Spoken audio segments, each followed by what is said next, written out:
Hello and welcome to the 13th episode of the RP-1 series. Today we are starting off on the launch pad with a relatively insignificant mission. This is just a simple weather satellite. In fact, this rocket is completely overkill for this mission, but alas, I decided to use it. The launch went off without a hitch, and I'm just going to warn you, there's going to be a lot of these launches in this video before we get to anything interesting. Anyways, the third Agena stage delivered the satellite into the correct orbit, and the contract was completed.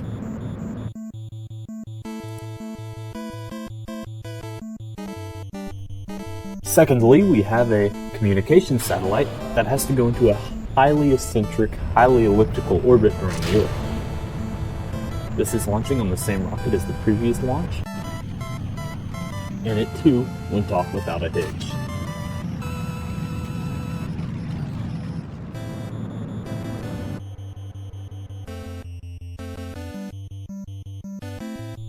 And here you can see a new miniature version of the Alpha launch vehicle for our third launch.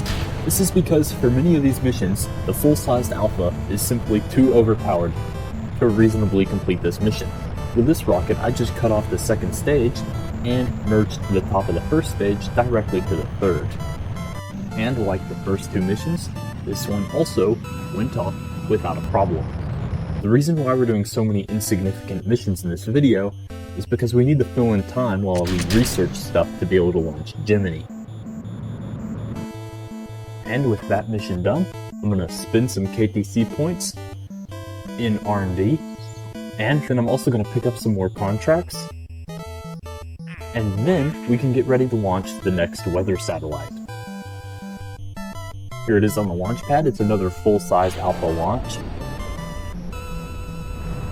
which might be a little bit of overkill, but it never hurts. This satellite is especially heavy, so it was kind of necessary, especially for the high orbit we're going into. And this contract was completed, once again without a hitch. Then I can go pick up another contract and launch yet another mission.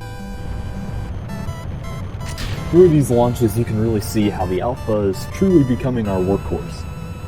It uses non-balloon tanks, which means it's easy to manufacture, and it has a relatively high payload capacity, at least at this point in the game.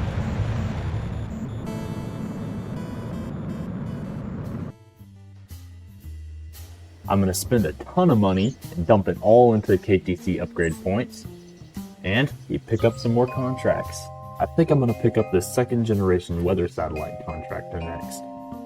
But first, I think I might just be able to land on the moon. So let's accept that lunar landing contract and get to work. I present the Super Beta.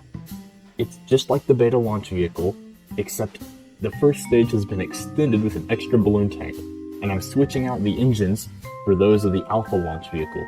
This enormous rocket is what is currently needed to get our spacecraft to the moon. However, first we have a much smaller launch, that being another mini Alpha launch vehicle. This is for yet another communication satellite, and it made it to orbit without a hitch. Interestingly, ownership of this satellite was not transferred after the contract was completed, and as such, I decided to use it as a communication satellite. I even deorbited the upper stage to save the solar bears. Then later, during a time warp, I got a message on screen. Apparently one of our Enterprise probes was about to make a flyby of Venus. So I turned on its science equipment and prepared to collect even more science.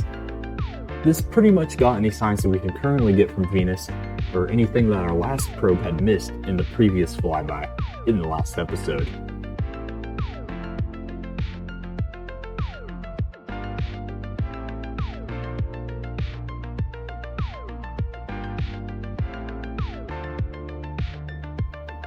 Hopping into R&D, I'm going to use our science to unlock new electricity stuff. We're going to need fuel cells at some point, and we're going to need better communications.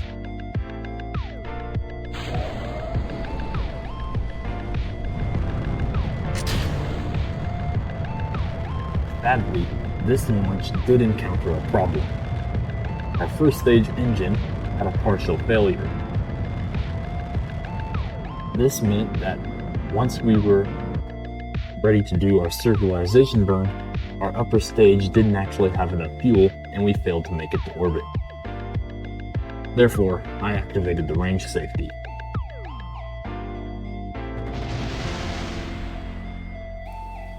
However, it turns out that Venus wasn't the only interplanetary flyby of this episode. That's right. Emprise 5 was about to fly by Mars.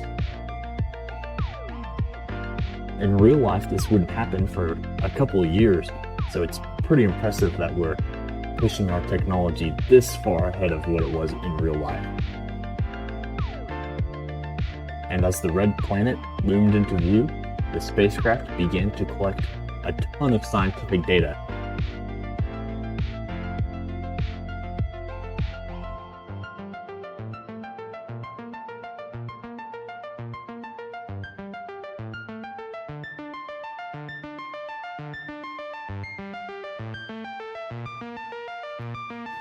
This milestone gave me a bunch of free KTC upgrade points, which I then went and spent on different things. This should hopefully make our rocket production much faster. And anyways, now it's time for a lunar landing trial. I'll admit that this mission was a long shot, and we were very unlikely to succeed on our first try. In fact, to land on the moon, we're pretty much gonna need every drop of fuel that we can manage.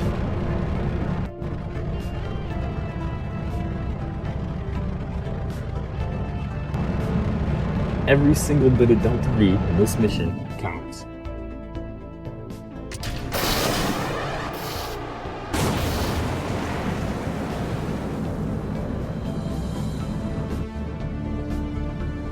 And unfortunately, during launch, one of our RL-10s experienced a failure. Luckily, we can keep flying on only one Hydrolox engine because the rocket was simply designed that way. And we were even able to get to orbit with the design stages. I then performed translunar injection with the third stage. This is the same third stage which would slow us down at the moon for a circularization burn. And later for a landing burn. Alright, so let's fire up that engine. Looked like it failed to ignite, and the mission was doomed.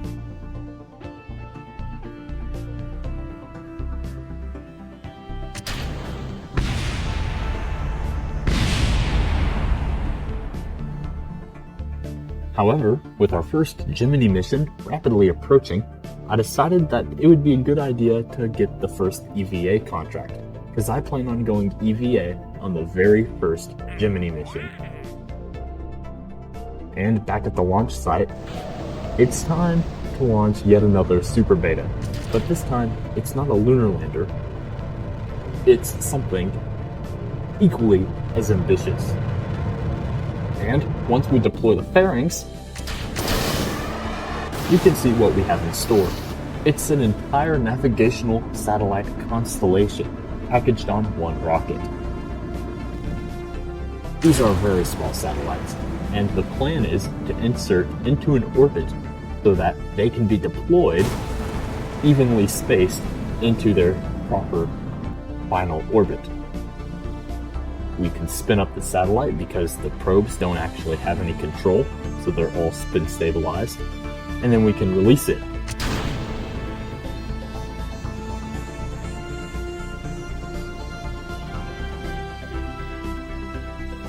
After 3 orbits, we can come back and release the next probe to ensure that they are all evenly spaced. And here you can see me doing that for the remaining 4 probes. And I could even deorbit the upper stage to make sure we save the environment. And with that, we had our first satellite constellation. You can see they're all evenly spaced. Anyways, it's time for another mini beta.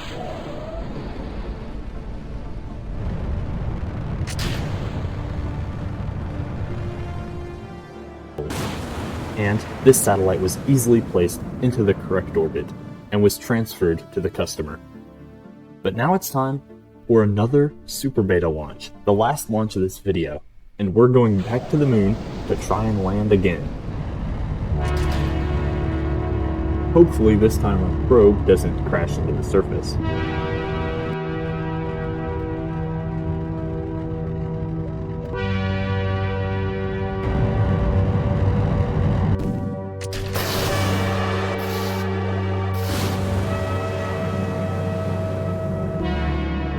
This time the Hydrolox engines performed as expected, with no malfunctions, and I was even able to reignite them for TLI, just to get the last few hundred meters per second out of them, because again, we need every bit of delta V that we can get.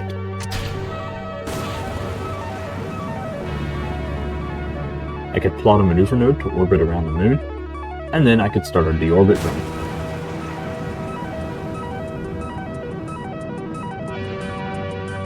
Later, when I had found a landing spot I liked, and I was relatively close to the surface, I lit up the engine and prepared for landing. This engine got rid of most of our velocity, and then I could deploy the probe, which would cancel out the remaining velocity using its HTP engines. These engines are incredibly inefficient, and we only have a few hundred meters per second. However, I foolishly only included 2 engines, which gave us an abysmal thrust-to-weight ratio. In fact, this thing would have barely been able to land even under the best conditions. And I wasn't a very good pilot, and it was hard to judge if I was burning too early and would run out of fuel, or if I'd started too late and would crash into the surface until, well, it was too late.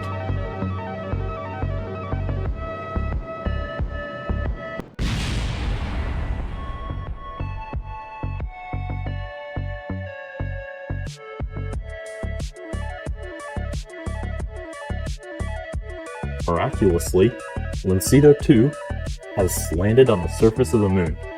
It wasn't a nice landing, and she definitely clipped a few feathers on the way down, but he's here. And so I started up the science, except for the ion mass spectrometry, because I assumed that I would run out of electricity, and I needed to transmit my data back. This spacecraft beamed the first images of the surface of the moon to the people of Earth. And it even had electricity left over, so I started up the ion mass spectrometry, which it finished and was able to transmit. It completed all of its science objectives despite having no way to generate power. I think that's where I'm going to end it, so thanks for watching, and I'll see you next time.